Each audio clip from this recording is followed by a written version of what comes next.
And welcome back for the third instalment. I'm interviewing two bass players, my good friend and mentor Jim King and David Mull, who is a good friend too, by the way. All good. I've got some great questions for these guys tonight, and we're going to kick off with David going first, if that's okay with you, David. That's fine with me. Fantastic, buddy. Right, I'm going to read this one out because it's quite long. Right. Can you talk about how the bass player is supposed to work with the drum section while also connecting chordal harmonies? How do you bridge the two? How would you bridge the two? Well, that's one of Jim's questions, isn't it? It's a fundamental role. I mean, I've often said to people that the bass guitar is just a drum kit with notes. You know, we play in the rhythm section. A classic rhythm section is you've got the drums holding down the beat, you've got the guitar, and you've got the bass. Now, the guitar is also keeping the tempo and the rhythm, because that's our job, is rhythm section, the clues in the title. I know there's a lot of bass tutors out there that will say, no, it's all about the melodic content and the note choice, etc. And probably there's a lot of merit to that, but to me, it's about outlining what the notes are. Now, you've got the rhythm guitar player, and he's singing away in the background, playing notes. It's even a C chord. You know, he's just chumming away. He's following the drummer in the same way the bass is following the drummer. But the rhythm guitar player is playing a C chord, which is made up of basically three notes. It's C, F, and G. As bass players, we're doing the same thing, but we can't play all those notes together, so we've got to play them separately. So therefore, it comes to the reason that we've got to rearrange these notes in such a way that it suits the song, the actual melodic content of the song, and drives it along. It's very much very kind of the lines of your classic rock and roll bass line, doom, doom, doom, doom, doom, doom, doom. That's what we're doing. We're outlining the notes of the chord. And we can be quite creative with that, because there's only three chord tones basically, and the rest, there's lots of notes on the scale that you can use to move around the bass.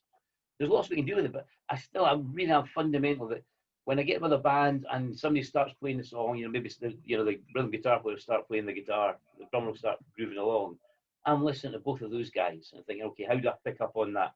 Mainly using the bass drum. So I always think first and foremost, root note. What is the note? What is the root of that note? Actually, it's fundamental. And how does that move, and where do they move around, etc. Before I start thinking far too fancy, because if I do get too fancy, somebody, a singer or a saxophonist, whatever it might be in the band, has written a melody, and they'll be using the same notes. They're doing the same job as I am, basically, and melodically. So if I start using all these notes and do something really, really nice and fancy, and it sounds like a good melody, and then I'm actually working against the melody that's already there, and it's not about me. So that would be a bass solo.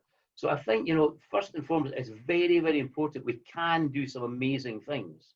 We can move off the root note and play a third or something similar, just to slightly enhance the melody.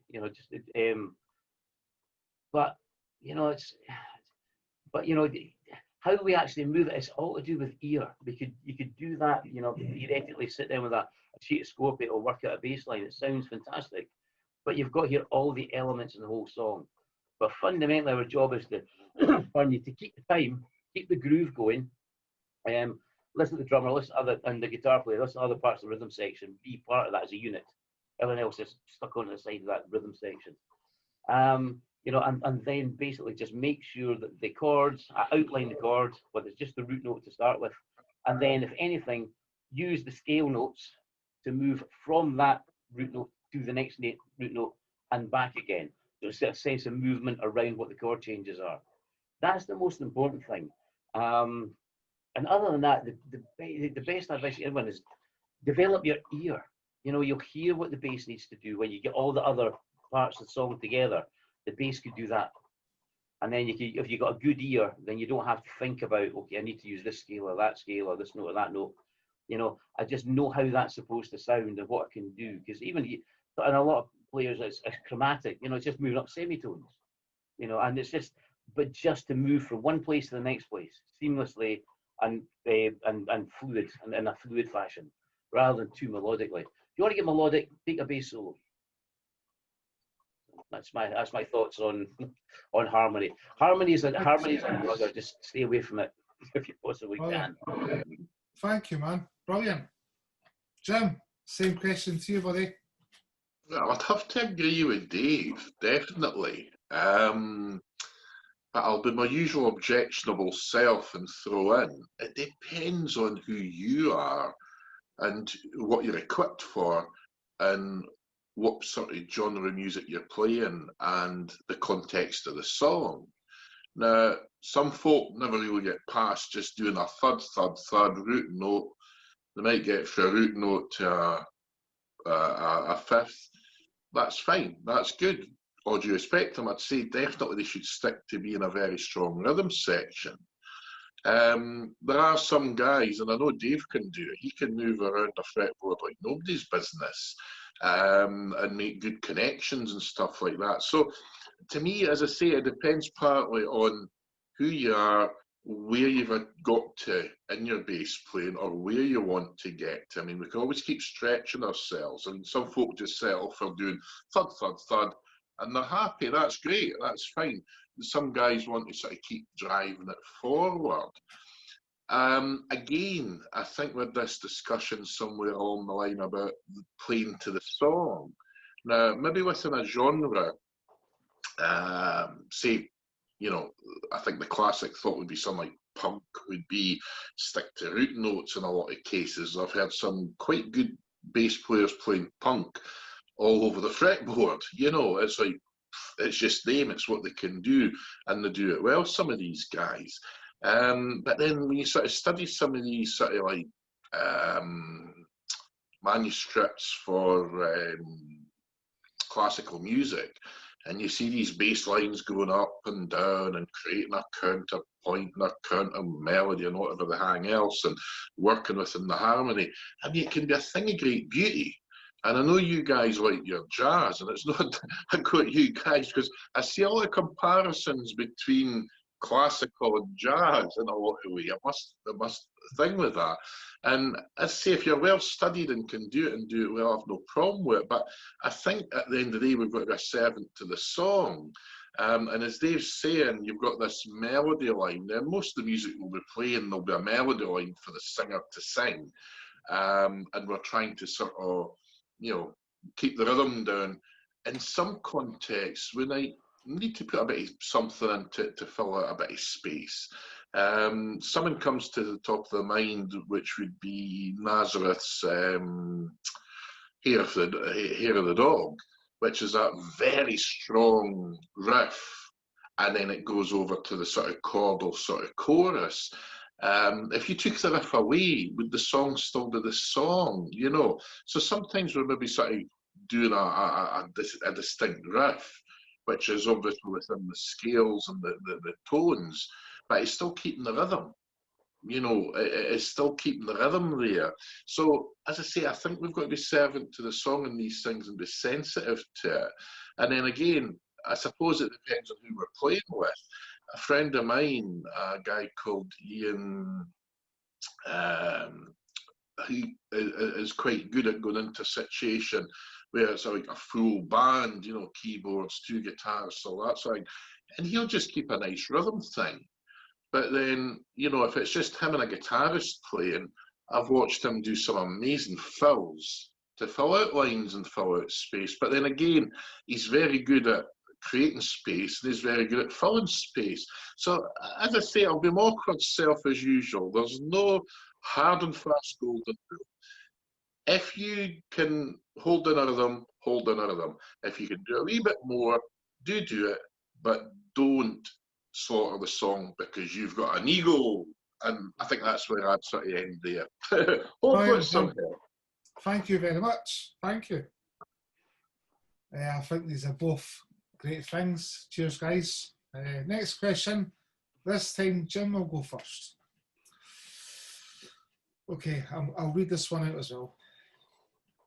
Do you think it's advantageous or important to be able to play more than one instrument? And if yes, what would complement the bass? Jim first. Ha ha, ha ha, ha ha. That's a good one, Jim. I mean, I started off with my mum trying to get me to learn to play the piano. And I could get this hand going, I could get that right hand going. But see, doing the two together, just couldn't do it. Just could not do it. And yet, the minute I touched the guitar, it's like, well, this works. And then I got hold of a bass, and it's just like an obsession through there. So, as I said before, it's a case of, to me, guitar is just a passion. But with reference to your question, I would say it's good to have an interest in a second instrument. I think John Entwistle, the bass player of The Who, was a cornet player or something like that, some brass or woodwind thing. I'm sure it was brass, the big thing with circles round. There wasn't a saxophone or a trumpet. It was that thing like a donut. Yeah, I think it was a French horn, I think it was. French horn. French horn, exactly. And he could play that. So I think it's always good, because I found when I was learning songs for different bands and things, sometimes I found it easier approaching a song for the bass than the guitar, or vice versa.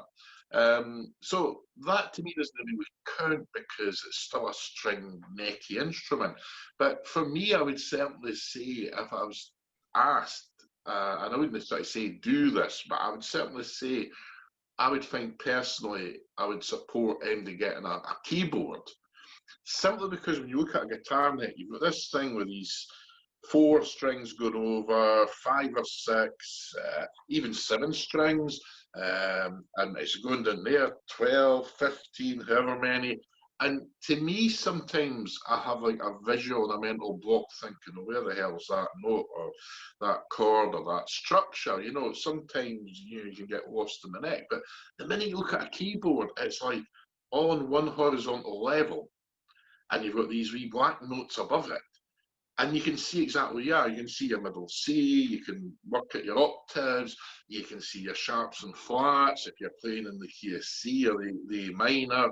You can find that easily if you're playing in a key, you can juggle around. And it's amazing stuff. And it depends how far you want to go with your music. If you're just happy to learn 3 or 4 chords, play a few songs around a campfire, fine, happy days, we'll enjoy it. I'm glad for you. But if you want to progress or move on, I think sometimes that knowledge or understanding of a keyboard does help you to understand things. Like the other week there, I think I was discussing yourself, I think it was Adam and somebody else, about voice leadings. You can have them in the soprano, the alto tenor, and the bass. And to me, looking at a keyboard, it was easier to find chordal inversions for these chords than it was on a guitar, you know. So relating that to bass, I think it's a tremendous thing being able to get a keyboard and play around with it. I was watching a video the other night there of Emerson, Lake and Palmer. Now, they were a super group. They filled stadiums worldwide. They were talented. And I always thought the sort of rhythmic thing at the beginning was the bass guitar. Well, it turned out it's the keyboards. I'm watching them hit the keyboard, and there's and there. And the bass didn't come in for about a couple of bars later. On this clip anyway, I don't know. I've not analysed the actual recording of that or other live shots, but in this live shot, that's how it was played. This sort of rumbly bass note came off the keyboard. But as I say, it's a tremendous thing that, yeah, I love my guitars, I love my basses, and you can see a lot of patterns and things there on it. But to me, sometimes it's helpful just to look at a keyboard and say, oh, I, E, and piece it together. So hopefully that's helpful. And that's it. Thank you very much. Thank you for that. Dave, my good man, the same question to you. I think Jim pretty much nailed it there. Yeah, absolutely. But I'll just show you one thing. Exhibit A.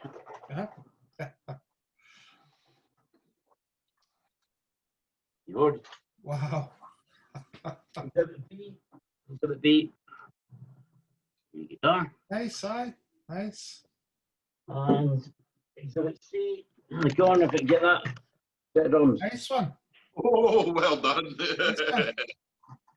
And the reason for that is Jim's right. Fundamentally, I mean, the way that I see it is a stand on stage, a bunch of musicians. It's the same as being in a building site. standing with a bunch of builders. One's a Sparky, one's a Bricky, one's a Chippy.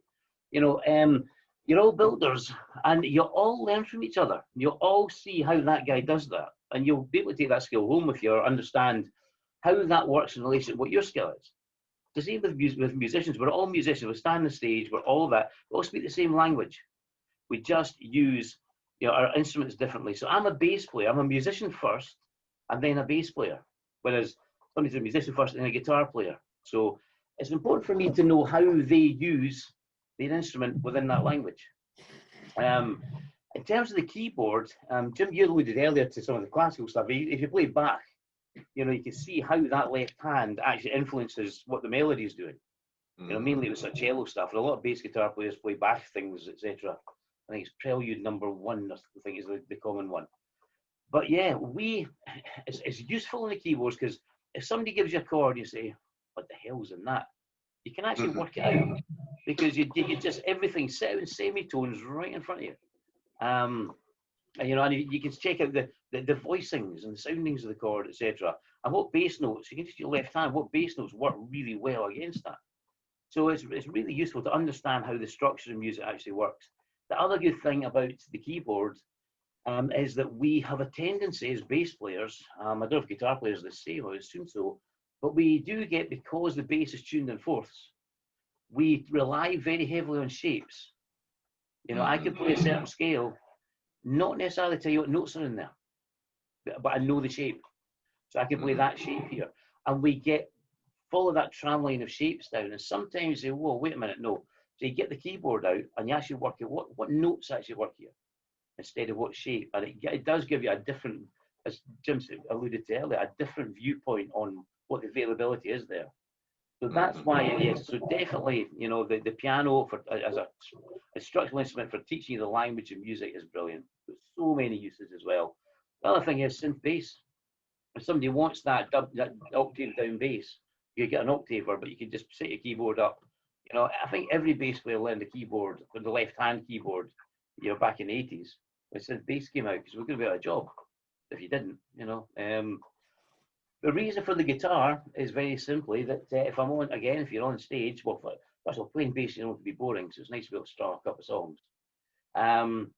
But also, if you're on stage and you're just not quite sure, or you're jamming with somebody, you look at the guitar player. If you can play the guitar and play most of the major chord shapes, you'll see what he's doing.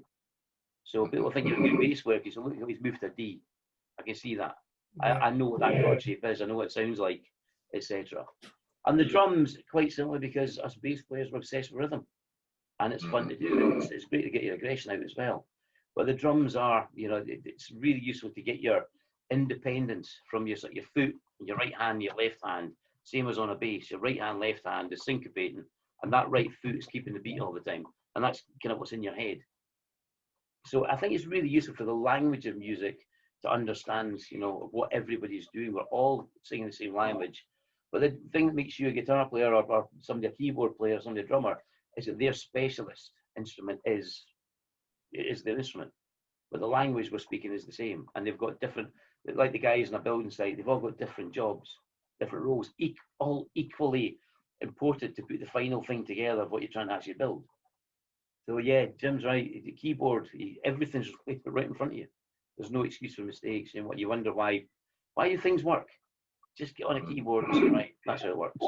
And yeah, if I'm working out really strange, difficult chord shapes or, you know, structures or whatever, and especially jazz chords, you know, I will get lost on a fretboard. I won't get lost on the keyboard. So once I get that in my head, then I'll apply it to shape on the bass, and I'll remember the shape after that. So really useful thing to actually do. Useful skill. That's brilliant, Dave. Thanks, man. I think so. Both of you guys are saying the keyboard or the piano is a great place to. Definitely, guys. Third question. What is your favourite warm-up exercise, and can you show me? Oh, Dave. Sorry. Damn, me again. Warm-ups, I think, are kind of, you know, when the bass warm-ups you can do is just, you know, with your bass unplugged, obviously, before a gig, Just play through a couple of songs. Play the opening couple of songs. You know, it frees up your fingers. It's something you should know. It's good for your confidence because you're coming in there thinking, yeah, I've done the first couple of songs. You don't, you know, this stretches. You know, I don't really think there's a huge amount of, you know, effort in stretching and doing this and doing that. So I don't really have a favourite one. If I was to, I can show you. Sure, thank you. You probably can't hear it though. But I don't know, it's back. Is just use the forefinger per fret. It allows you to position shift. So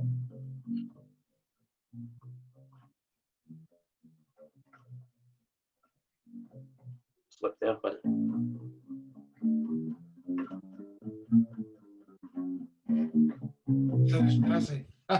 that's it's as simple as that. Up the octaves, every single string. You get your shifts going, and then your shifts going down, and you're stretching your fingers. That's as good as it gets for me. No hands, so. But yeah, really, if you before a gig or before a practice, just play through a couple of things. Just get the fingers moving. Most of it's in your head. You don't really stretch your. If you're hurting your hand, look to your technique. What you're doing that's actually hurting your hand, or have you got a condition you have to change? I've got a thing called diquervian tenosynovitis, which means that the things that run over my thumb there, the tendons, are actually inflamed on my thumb, so my thumb is really sore. So I've had to just change the way I play the bass to compensate for that. You know, so, but that's purely physical. It's not to do with my technique was bad. But yeah, but sometimes you look at that. If it hurts, it shouldn't hurt. Sure. If it hurts, don't get involved in stretching and all that sort of stuff. Just find a way that it doesn't hurt. Thank you, Dave. Jim, the same question to you, buddy. Well, I was into weightlifting and bodybuilding when I was young. And at school, we got all this stuff about warm-up exercises. I couldn't be arsed with it half the time. So I never bothered. I would just go straight in, you know. And then in later life, when I was working, you know, I would be in situations, you know, shift that from there to there, just go and lift up. You didn't normally do warm-up exercises. So I don't know whether these bad habits have affected me in later life, like a bit of a back problem and stuff like that. But at the same time, you know, there's no obvious damage done then or any sort of impact on your performance back then. You know, you still did the same workout, you still did the same routine. So when I came over this thing about warm-ups with music, I thought, fuck that. Just play the damn thing. But I don't know what it is. There is something internal that I think it's just part of preparation. I think there is this sort of seasonal thing that I'll sort of play. You know, I'll start to play and I'll find myself just doing some sort of thing which I suppose you could call it a warm-up exercise, but that can vary and it'll be seasonal. For a while, I was playing bass and people were getting fed up because all they heard was the intro riff from Life in the Fast Lane by the Eagles. But that song originated as a warm-up exercise that Joe Walsh did. Oh, yeah. And they said, hey, that sounds great, let's write a song around that, you know. And I don't know, it just was something that I was doing on bass without thinking, just playing it. Yeah, but yeah, just looking at them, just get set up, blah, blah, and talking to somebody, just be playing that without thinking. So I don't know, I wouldn't say I'd actually do warm-up exercises, but I think unconsciously maybe I do, if that makes sense. But again, I think it's like getting out of bed in the morning. You sort of like move about a wee bit and sort of like extend through there. So I think it's really just like a subconscious, you know, warming up. But I couldn't say I've got exact exercise, and yet I've worked with people who, like Dave's example there, are all over the place and what have you, you know, and what have you, but I've just never done that because I'm a lazy sod. That's my confession. There you guys, go. Thank you, guys. Listen, If I'm not imposing at all, I've got 2 bonus questions if you're both free. Only if Absolutely, you've fine got away. time. Sorry? Yep, fine away. Oh, really? Great. Guys, thank you, man. Thank you very much. Right, this is the big one. Okay. And Jim will go first. Okay. Do you prefer the Fender P bass or the Fender Jazz bass, and why? Ha ha ha ha. True story. The jazz bass, is that the one that's got like the cap over the strings? Yes, the talking about- ashtray thing on the bridge, yeah. You can sound like, okay. I originally had my eyes on the jazz bass then. Nice. Then I discovered it was called a jazz bass and hated it. I didn't know what to associate with jazz. Sure. So then after that, the weapon of choice was the P bass. Now, to be honest, I've never played either in my life, though I've had a tendency towards basses which would be based on the P bass more. I think I prefer the simplicity. You know, I've seen some instruments with huge, massive pickups or all these lines of pickups and knobs and toggles. I just like a nice, simple, plug it in, switch it on, and you've got instant music or instant playability. So, as I say, apart from the wee confession about being that's jazz, I'd already played that. And I was only going to the looks of the thing. That's the sad thing, you know. But to me, I think I've sort of warmed more towards the P bass, if that makes sense. As I say, I've never owned one. I've never really played one. But I've tended to be leaning towards that direction. I mean, the best bass, my favourite bass that I've got is a Westone Pantera. We used it when we were doing that Thunderbirds thing. Yes. Uh, Did you just I say love Thunderbirds? it. I love it. I got it specifically because it gives you a lot of tonal variations, and I could do all sorts of things, go and do a wedding band one night and then a blues band another night, and this never failed me. I could always get a good sound out of it for whatever I was doing, and it had a great neck to play. So as I say, that bass I really enjoyed. So as I say, I've never been one that could say, oh, I'm a either or fan. I would have to sort of confess, just having tendencies towards the P bass, if that makes sense. Thank you, Jim. I think you did say Thunderbirds. Did you say Thunderbirds? Well, the band was called Firebirds. For some Right. weird reason, I kept calling it the Thunderbirds. Don't ask me why. Don't ask me why. I must make a small confession, by the way, right? Because when I first saw your Westone bass, I just thought, what the hell is a Westone? And one time I had like a shot of your bass, and it was absolutely lovely. It was like silky smooth. Yeah. It was light. The hands stood up and down like the neck. It was a beautiful bass, absolutely beautiful, you know. And there's me being a total snob. What the hell's a Westone? The best bass picture, beautiful. Dave, same question to you, my good man. Okay, first of all, I've got to admit that I used to have a Westone Thunder, and it was an awesome bass. Nice. And a Westone Thunder would be more akin to a P bass than any other bass in the market. It's simple. Split pickup, tone, volume. That's what it says in the tin. You know, and you know, I like the jazz bass because it's sexy. The P bass is a workhorse. It's an awesome instrument, and most of the great bass players are. If you go into studios, they'll have a P bass. You know, everyone knows what that sounds like. It's a sound of bass from the 1950s onwards, basically, right through the 60s. That was the sound of bass. But it's not a sexy instrument. I love the offset waist of the jazz. I love the 2 single coils as well. But fundamentally, when I pick up the jazz, I had a jazz bass. I did have a P bass for a while, but I never got the hang of it. It was heavy and the neck was thick and fat. And I've got little fingers. The jazz bass, I think the neck and a nut and a P bass is like 1 3/4 inches or something, and the nut and the jazz bass at the is 1.5.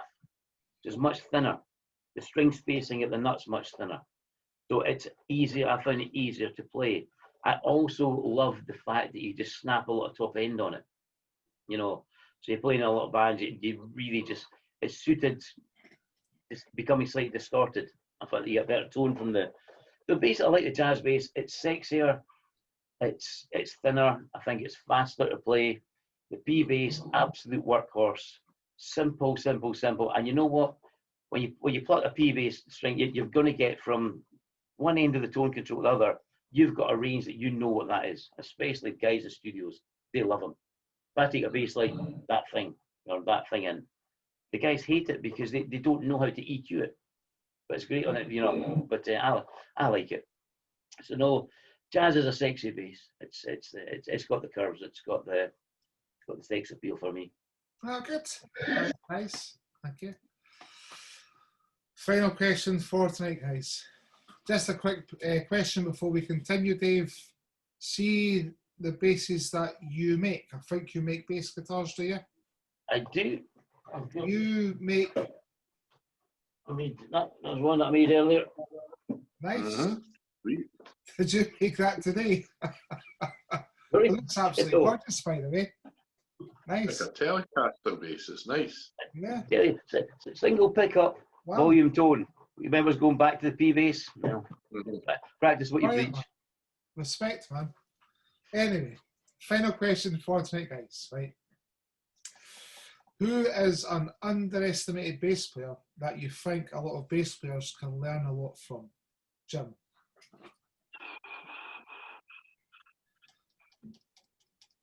Where do you start? I'm glad you're starting. Where do Start you with Jim. start? See, I think I've got to be awkward and say it again depends on context. I mean, I'll be honest. I mentioned Ian Lamar earlier. He's one of my heroes as a bass player. He's a local Edinburgh lad. I love Dave Milne's bass playing. I love Chris Agnew's bass playing. They're all local guys, you know, within like a 30-mile radius of my house, and they're fantastic players, and they're all different. And as I say, it depends on the context of what they're playing in as well. So, I mean, those guys are good, but to me, it's like asking me who's a top guitarist. I mean, when I was a kid, I was Richie Blackmore Daft, and Tony Iommi. But I also had the good sense to realise there was other great guitarists there, but those were the favourites. Whereas now, I didn't look at it that way. I just look at it as, you know, I love Satriani, I love Malmsteen. Malmsteen, I went off for a while because I was fed up endless arpeggios being shredded, you know. But I'm back in with him now, but it's in small doses. I love Satriani and Vi is brilliant, but you know, they're like one extreme. You know, there's a lot of great guitarists in the local pub that just don't go, you know, they're unsung heroes. I mean, the guy that played with Dave's band, Nobody's Business, Stuart Nickerson, he was a fantastic player. Yeah. I just like could sit and listen to him play all night, and he never overplayed. He just played what was needed. And then the wee Italian lad that they've got now, I can't mind his name if he's listening. I do apologise. He's called Salvatore Caporali. Right. Although he tried to announce, I'll be trying to pronounce that. That's got me lost. But he's a great wee guy as well. So I don't know, maybe it's an age thing, and maybe I'm more appreciative that, you know, there's life outside of the big three or the big four or the big five. And it's the same with bass players and what have you. I mean, I would say it just depends what you're looking for out of it. I mean, if you want flash and funk, go for Bootsy Collins. If you want a hard-working bass player, James Jamerson.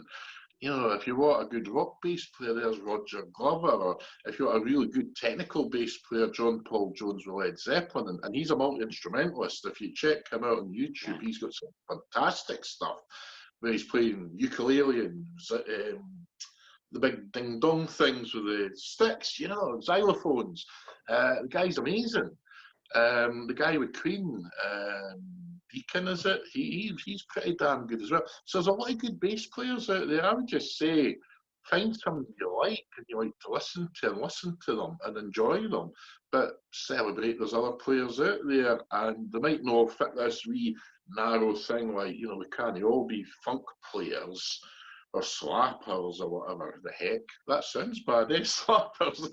They're something you find in a pub with drunk on a Saturday night. But you know what I mean? The popper guys, I've tried that thing. I just cannot do it. How the hell they do it, I don't know. I've tried it. I just refuse to try it anymore.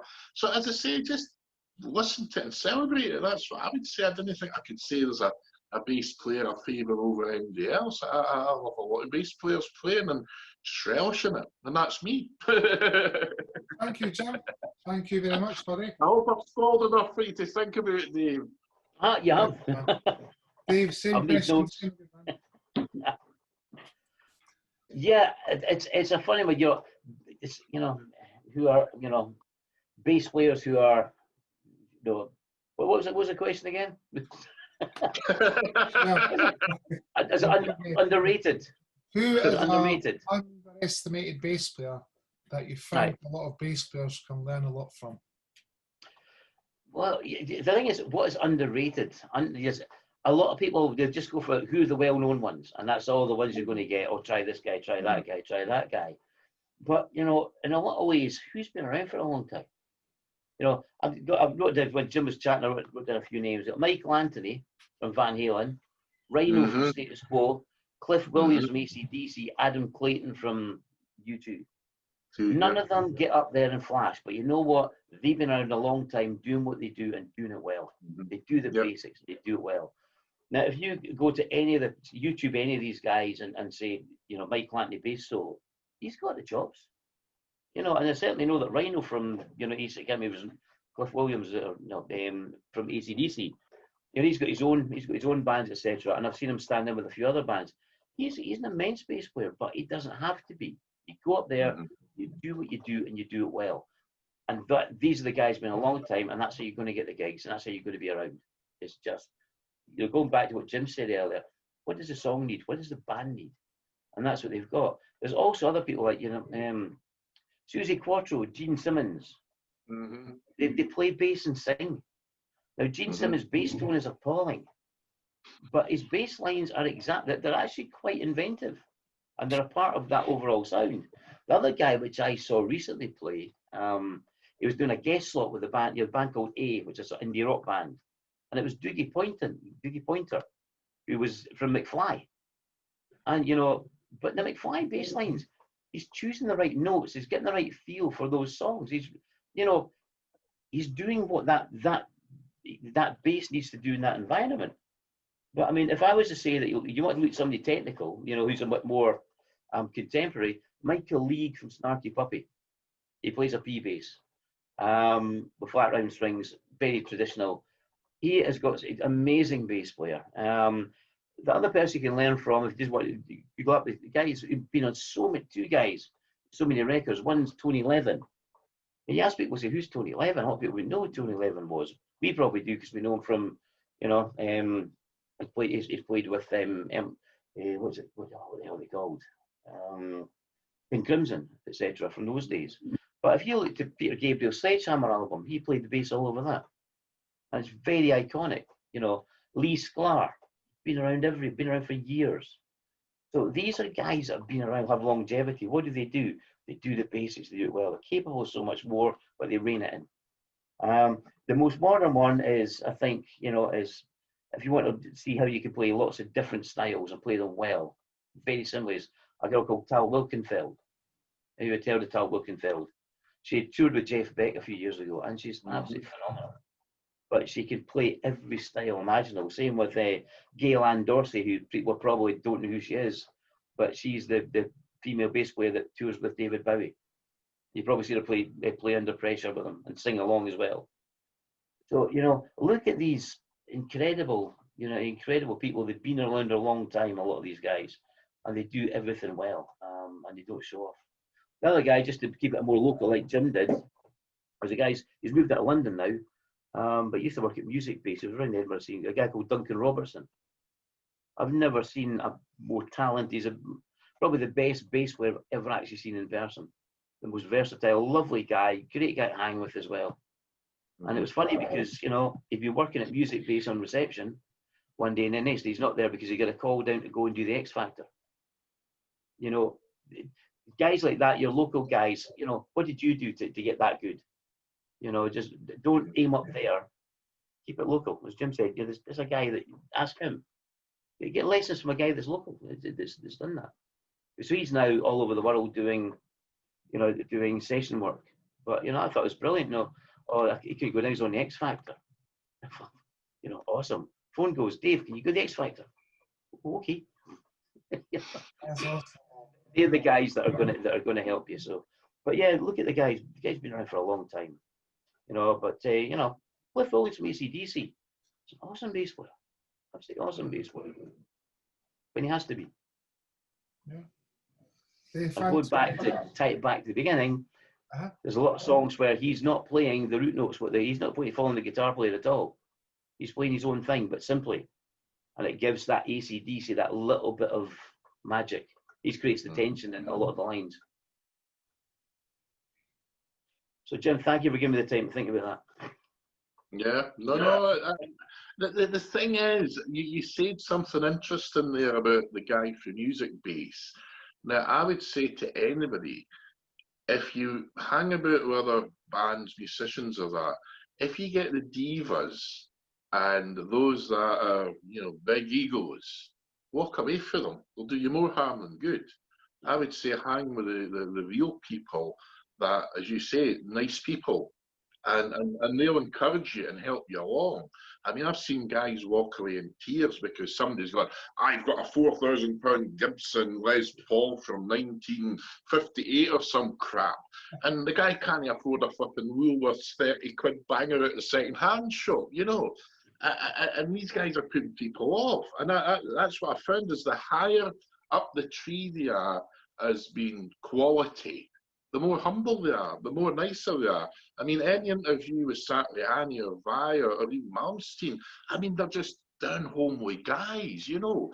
And that's what I find is the more up there they are, and the more you can idolise them, the nicer they damn well are. But these divas, you know, they don't notice the bum notes there and stuff, and I think they put more people off playing than anything else. And yeah. I warmed to what you said there. That really resonated with me was, you know, be nice folk. You know, it's a community. You know, we're there to support and help each other. But sometimes folk get off on another planet, and you know, it's like, look at me. Anyway, that's my wee rant for the night. Guys, thanks for tonight. Some fantastic stuff there. I'm kind of hoping, Jim, you've got a telly there. Maybe you can strum a few chords to fade us out, buddy. That's for an open tuning. Good. I'll come up with something. I hope it's in tune. You've got some stones here. Da, da, da, da.